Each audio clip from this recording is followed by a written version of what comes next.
puluhan tahun kita sholat, tapi sholat itu tidak membawa berkah dalam kehidupan kita. Sudah, anggapi bagus sudut tak? Ya? Sudah wudhu, mulai kita sholat.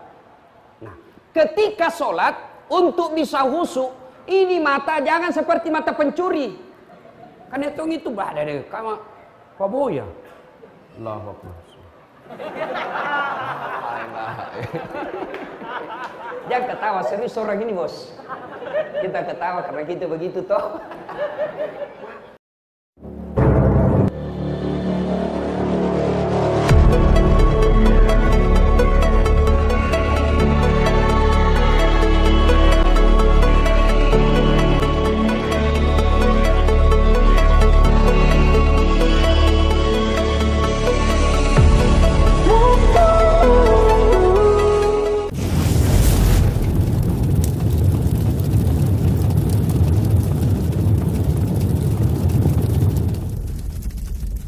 Salah satu yang paling disenangi pedagang dan selalu dicari apa? Untung. Alhamdulillah, mau semua ki untung dan kita mau rugi. Tapi ternyata paling sial, lebih sial daripada rugi berdagang. Bapak beli pulsa 10.000, nah beli orang 7.000, insya Allah masih ada rezeki di tempat lain.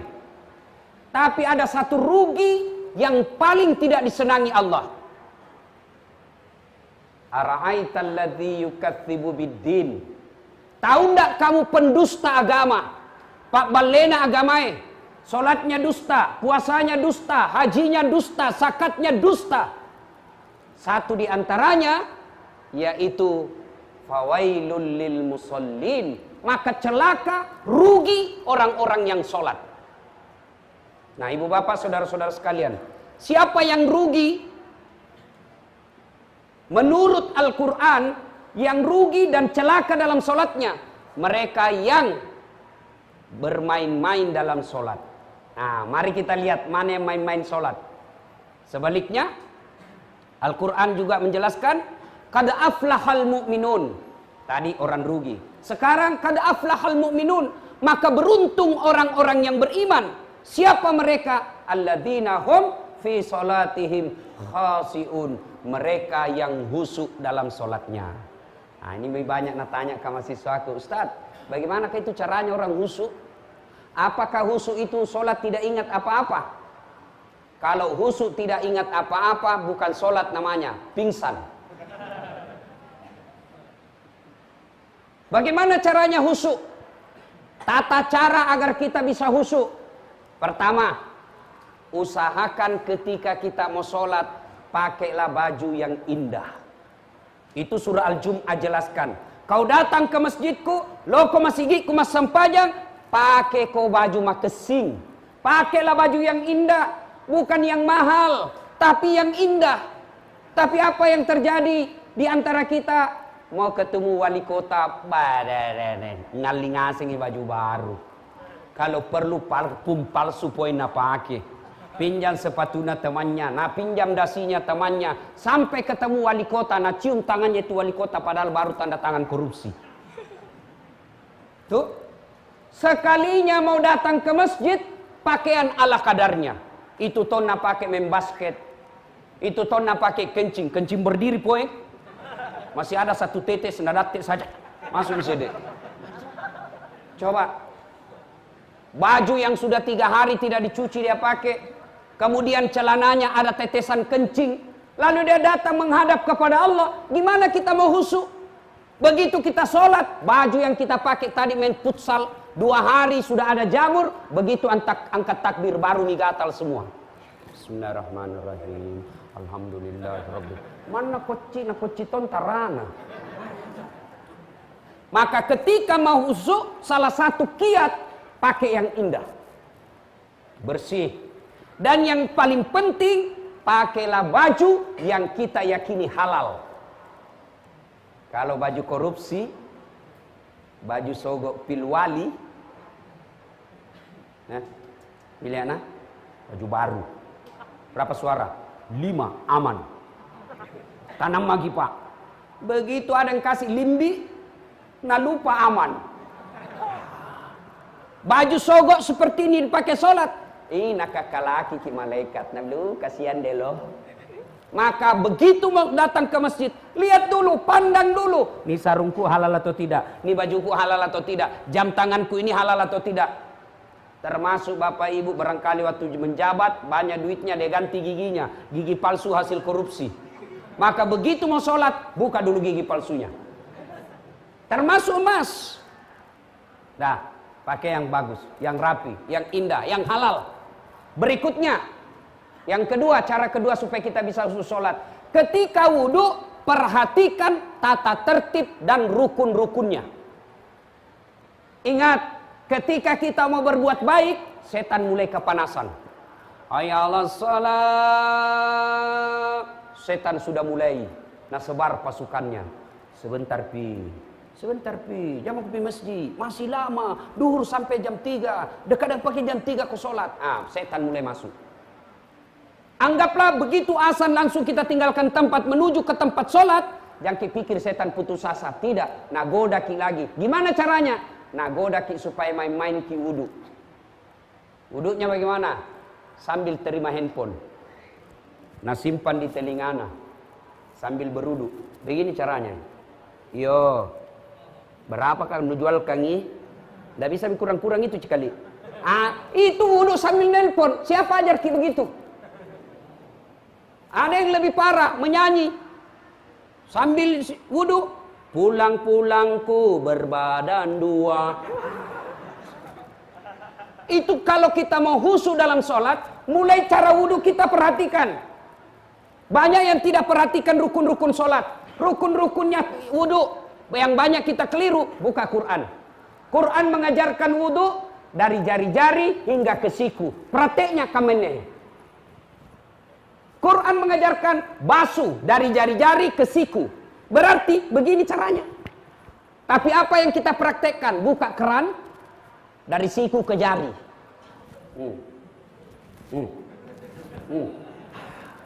Sah tidak? Sah, tapi tidak sesuai yang diajarkan Nabi. Kalau dia wudhu dari siku ke jari, ya nilainya kira-kira 7. Kalau dia dari jari ke siku, nilainya 9. Maka sempurnakan wudhu. Ada yang lebih parah lagi, wudhu sambil cerita. Ada lagi yang lebih parah, tertibnya itu wudhu. Kanan dulu selesaikan, baru kiri lagi. Tidak usah pindah lagi ke kanan. Kalau kanan kiri, itu bukan tertib. Salah satu rukun wudhu ada yang disebut tertib. Apa itu? Mendahulukan yang dahulu, membelakangkan yang belakang. Ada lagi yang parah, wudhu. Ini anak muda sekarang, canggih. Sekarang Pak, leleng kulihat rambut anak muda. Dulu waktu ku kecil, ada tonji cukur bandang-bandang istilahku dulu di kampung. Itu yang kayak bandang saja di sini. Sekarang ada gotnya. Cukur itu anak muda ada gotnya di sini. Nabi kingangi bendrang. Gimana itu? Sudah mina kasih. Apa itu namanya? Nabi bilang anak muda? Pomade. Kita dulu minyak rambut di tanco. 2 jari diambil. Begitu kita upacara keluar semua keringat di sini jatuh-jatuh. Dulu zaman kecilku saya dulu. Sekarang apakah itu pamode, apakah namanya itu? Biar nak kena angin tidak goyang-goyang. Saya sudah mendapat. Begitu mau sholat, nak pikir deh, ini tadi di salung ini 30.000. Mau wudhu, airnya apa? Wudhunya tidak nak kasih basah rambutnya, nak kasih begini saja. Dongo. Karena kau belajar dulu. Dan saya sekali rambutnya. Itu setan itu, Nabi siki. Hati-hati kok. Rusak patekmu, rusak. Jadi kalau mau khusus sholat, mulai dari wudhu. Perhatikan memang. Apalagi banyak kekeliruan kita. Basuh kaki. Begini caranya basuh kakinya. Anak muda milenial. La ilaha illallah. Perbaiki. Yang disunnahkan jari-jari tangan masuk ke jari-jari kaki. Tapi kita ambil praktisnya. Wajar puluhan tahun kita sholat, tapi sholat itu tidak membawa berkah dalam kehidupan kita. Sudah, anggap ini bagus sudut tak? Ya? Sudah wudhu, mulai kita sholat. Nah, ketika sholat, untuk bisa khusyuk, Ini mata jangan seperti mata pencuri. Kan hitung itu ada deh, kamu paboya. Allahu Akbar. Jangan ketawa, serius orang ini bos. Kita ketawa karena kita begitu toh. Maka ketika sholat, Nabi menganjurkan mata lihat yang kita mau sujudi. Lihat yang kita mau sujudi. Jangan kita mau sholat, nah lihat semua. Kita juga Pak yang pergi berjamaah, pakai baju jangan banyak tulisannya. Apalagi di boko. Kisese orang di belakang tak Pak. Nah baca ngase mintu baju tak. Mau ki ruku, belum selesai imam, mau ki ikut, ndak dihafal, terpaksa dibaca semua mintu baju di depan tak. Persatuan Guru Republik Indonesia, cabang Cambaya. Nah baca ngase. Habis mina baca baju kiri kanan depannya, apalagi? Nah cari lagi papang pengumuman. Keadaan keuangan Masjid Nurul Mu'min, saldo kas 70.000, bayar listrik 100.000. Nah baca semua, maka dianjurkan jangan mata kita melihat ke sana kemari, tapi lihat yang kita mau sujudi. Kita coba. Berikut, supaya kita bisa khusyuk. Ketika sholat, jangan terlalu banyak bergerak. Imam Syafi'i mengajarkan 3 kali di batasnya boleh bergerak. Kalau imam mazhab yang lain boleh. Maka jangan heran kalau di Masjid Nabawi atau di Mekah ada orang sholat Pak sambil goyang-goyang, sambil terima handphonenya. Bunyi handphonenya langsung nambil, nah lihat, langsung dimatikan. Kalau kita kan dibiarkan saja, akhirnya mengganggu. Bagus kalau nada panggilnya mengaji, kalau nada panggilnya lagu dandut, pandrak kita Pak. Ketika kita mau sholat, usahakan jangan terlalu banyak gerak. Bahkan Imam Syafi'i mengatakan lebih dari 3 kali sholatmu batal ketika lebih 3 kali bergerak. Nah, misalnya menggaruk, misalnya gigi ke nyamuk. 1 itu, 2, naik lagi 3. Apalagi kalau punya di pekamannya.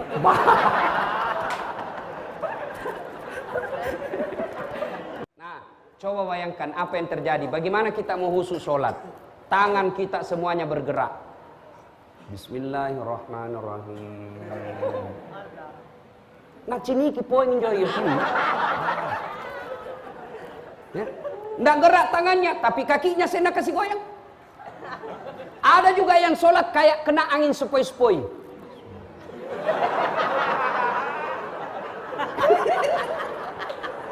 Oh, balik kedo-kedo nah. Ada tuh Allahu Akbar.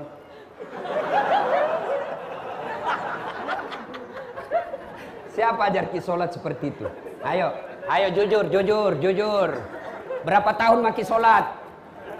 Lebih 10 tahun Ustadz. Bahkan ada yang sudah lebih 30 tahun. Ayo jujur. Nggak usah jawab sekarang, dalam hati. Pernah nggak Bapak Ibu membaca pedoman dan tuntunan sholat? Lalu bagaimana kita sholat selama ini? Yang kita lihat itu Tommy kita ikuti. Tidak pernah kita baca pedoman sholat. Giliran kita beli alat elektronik, handphone, wah dibaca mulai halaman pertama sampai terakhir. Mana poin tulisan Indiana dibaca tuh gimana tidak ditahu. Apa maksudnya ini? Apa maksudnya ini? Coba. Begitu kita sayangnya handphone, kita baca itu buku pedoman. Sementara sholat yang kita pakai 5 kali sehari semalam, yang kita gunakan sampai akhirat, tidak pernah kita baca buku pedomannya. Wajar kita sholat seada-adanya. Nah, coba, jadi pulang ki nanti ini pikir cari buku tuntunan sholat. Supaya belajar ki sholat yang baik. Kalau kita ki, nasa ngogi kita mi, akhirnya yang kita lihat anu salah, pergi tomaki. Ada anak muda dia tahayat di sampingnya orang tua, dia kasih goyang jarinya begini. Ini anak muda langsung nak kasih goyang juga tangannya, nak kasih kencang. Ditanya, itu ada dalilnya itu kalau yang goyang begini ada ya. Ini ditanya anak muda, kenapa kau kasih goyang? Nah lebih cepat lagi, dia bilang, nyotoa mistas lobe mi. Pakai full cas. Nah coba, ini namanya piti-piti.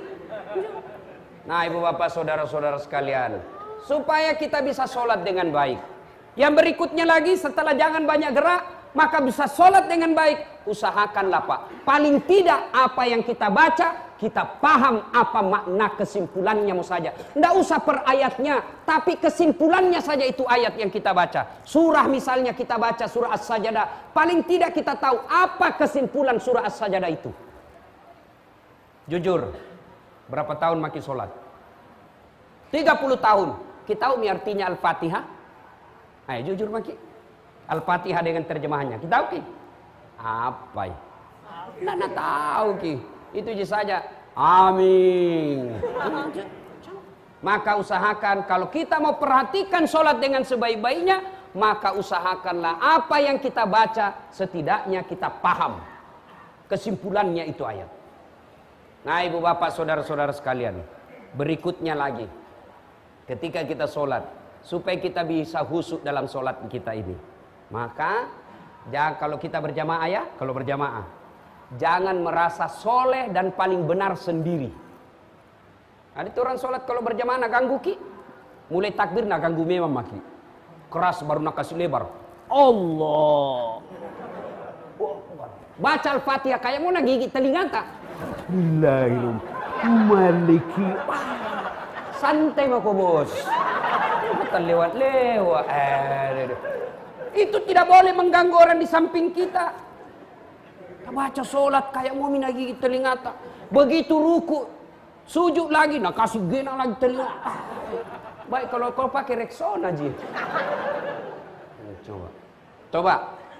Itu ketika kita sholat, ada juga yang kadang-kala mengganggu. Saya termasuk saya merasa kadang-kala terganggu. Apa itu? Itu ibu-ibu jari kaki. Suka nak kasih pindah-pindah. Kasih pindah, nak kasih pindah lagi. Kita kasih pindah, nak kasih pindah lagi.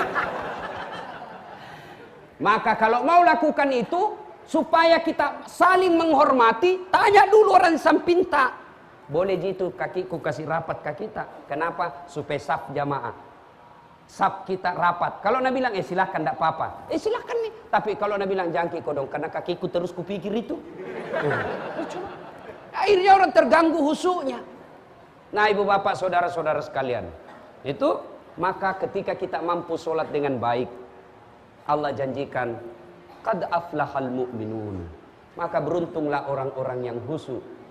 Orang mukmin, yaitu mereka yang khusyuk dalam sholatnya. Nah, sebaliknya, celaka mereka yang tidak bagus sholatnya, yang main-main dalam sholatnya. Mana yang dimaksud main-main dalam sholatnya? Seperti yang saya jelaskan tadi. Supaya bisa khusyuk, lakukan apa yang kita ketahui hari ini. Lalu yang paling penting, selesai maki. Sudah berusaha maksimal, sudah bagus cara kita, tata caranya sudah baik. Kita lihat rukun-rukunnya. Alhamdulillah saya ingat. Ada rukun yang sering kita tinggalkan dalam sholat. Apa itu? Tuma'nina. Apa itu tuma'nina? Bahasa Bugisnya maki nyawa-nyawa. Bahasa Indonesianya istirahat sejenak. Kapan dipakainya? Ketika ruku, iktidal, sujud, kemudian naik duduk di antara dua sujud. Mana itu prakteknya Ustaz? Contoh. Allahu Akbar. Ruku. Baca doa ruku 3 kali, jangan langsung naik. Tapi istirahat sejenak. Ambil napas 1-2 kali. Subhana rabbil azim wa bihamdihi 3 kali. Baru napas. Sami Allahu liman hamidah. Ya, subhanallah liman hamidah. Ini namanya solat Valentino Rossi. Si bala masya Allah.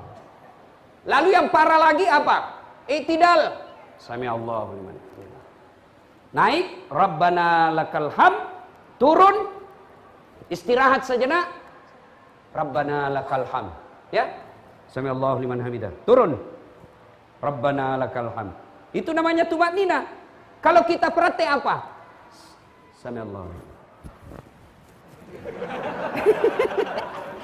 Teh istirahat itu bos, kalau goyang di tangan tak bakal menel.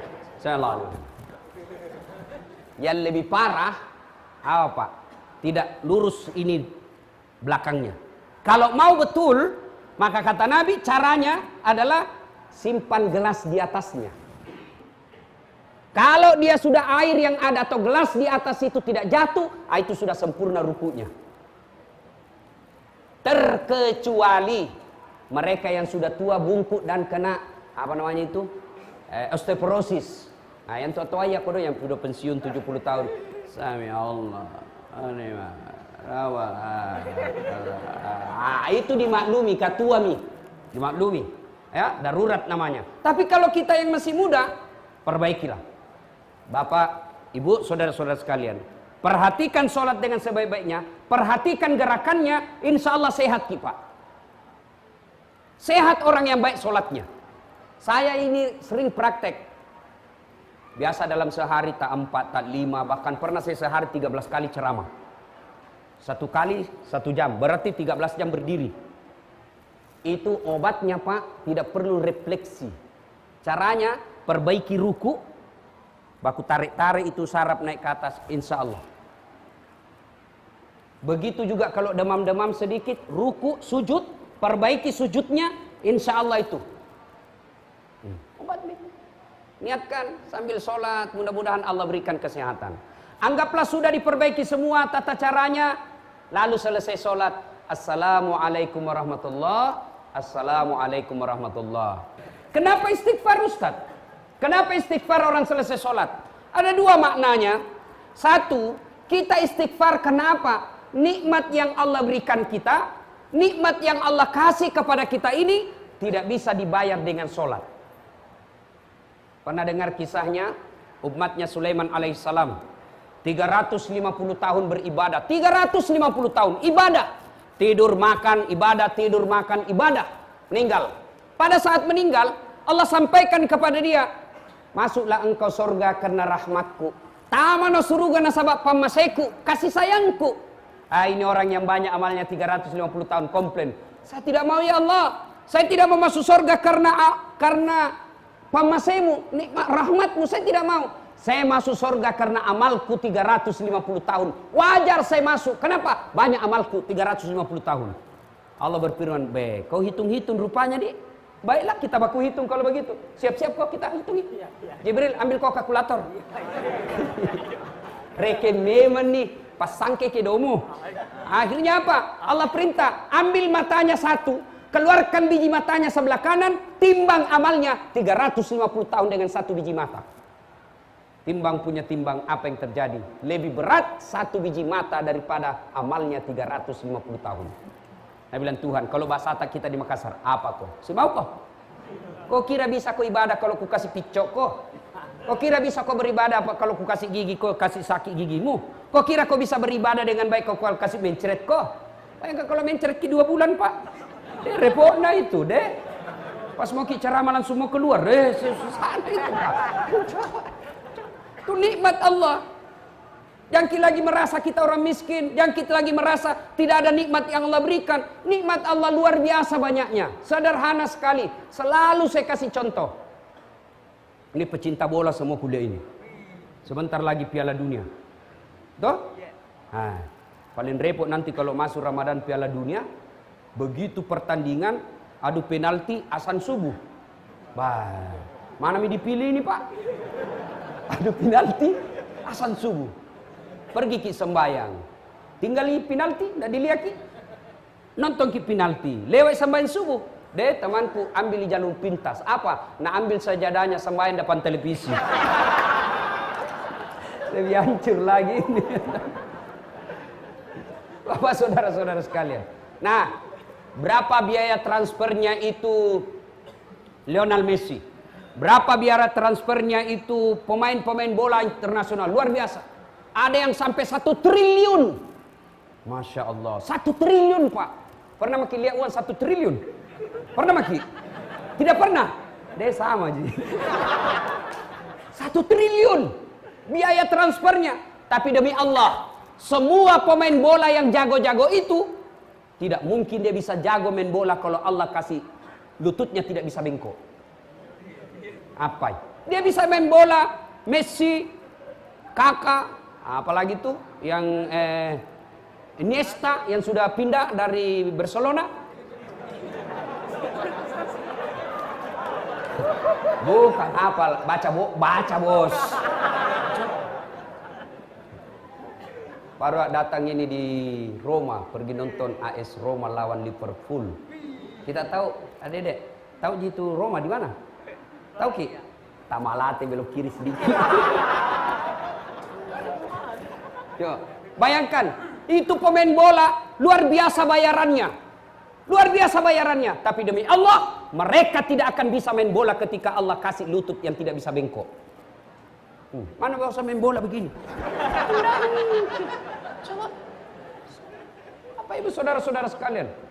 Itu artis yang dibayar mahal-mahal demi Allah. Dia bisa begitu. Kenapa? Karena mukanya dikasih mulus oleh Allah.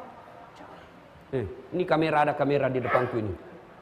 Mahal-mahal ini yang begini. Tapi bukan ini yang mahal. Tapi apa yang mahal? Mata. Biar ada ini kalau tidak ada mata. Dia apa? Foto setengah badan. Setengah badan betul dari pelut ke bawah. Terima kasih Pak. Nah, maka makna kita istighfar setelah salat, assalamualaikum warahmatullah, assalamualaikum warahmatullah. Kenapa? Kita bertobat karena nikmat Allah tidak bisa dibayar dengan ibadah yang kita lakukan. Yang kedua, kita istighfar ketika selesai salat. Untuk apa? Siapa tahu dan pasti ada salah ketika salat, kita menghayal, maka kita istighfar. Mudah-mudahan Allah mengampuni dosa dan kesalahan kita. Nah, ibu bapak saudara-saudara sekalian, akhirnya ketika kita mampu sholat dengan sebaik-baiknya, tata caranya kita perhatikan, rukun-rukunnya kita tunaikan, maka insya Allah, maka sholat itu akan dijanjikan. Inna sholata tanha anil fasai wal munkar. Sesungguhnya sholat itu mampu menjaga kalian dari perbuatan keji dan mungkar. Orang baik sholatnya insya Allah. Nah, sebaliknya, kalau kita anggap enteng sholat, banyak tong itu begitu Pak, puasa. Nak tahan puasanya Pak, tapi tidak sembahyang. Ini nanti nak kacele nanti kalau mati nih, dikasih lihat puasanya Pak. Baco, nenek puasaan 30 tahun kali 30 hari, ini banyaknya puasamu. Mana kuncimu? Apa kuncinya? Sholat. Tidak ada Tuhan. Nah bilang malaikat, Waloiko. As-salatu miftahul jannah. Salat kuncinya surga. Ketika ada orang bagus amal kebaikannya tapi dia tidak salat, di akhirat nanti tidak ada kuncinya. Maka keliru, sesat dan menyesatkan orang yang berkata tidak penting salat, yang penting itu hatimu dong. Mana pernah sembahyang, yang penting hatimu baik. Langsung berdiri anak muda, cocok kate. Setuju, setuju, karena dia juga tidak sembahyang. Kalau ada orang yang kalau ada orang bilang yang penting hatinya baik biar tidak sholat, tanya siapa nabinya.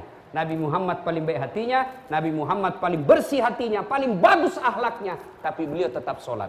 Jadi mereka yang bagus puasanya, mereka yang bagus zakat fitrahnya, bagus akhlaknya kepada sama manusia, tapi tidak sholat, nanti amal kebaikannya langsung dihapus, tidak ada gunanya. Nah maka Ramadan ini perbaiki memang nih. Ustadz, banyak sholatku lewat dulu Ustadz. Waktuku dulu masih zaman jahiliyah, waktuku dulu masih banna, banyak sholatku kulewati. Bagaimana cara gantinya? Ganti di bulan ini. Caranya, perbanyak sholat sunnah. 1 kali sholat sunnah, nilainya sama sholat wajib. Mudah-mudahan sholat-sholat sunnah yang kita lakukan di bulan suci Ramadan menutupi sholat-sholat wajib kita yang telah lewat waktu kita masih muda. Makanya, sembahyang 20 rakaat, 8 rakaat. Tapi umumnya masjid saya lihat 8 rakaat. Lompat semua mi. Apa? Muhammadiyah 8 Ustaz. Bukan karena Muhammadiyah, capek kok.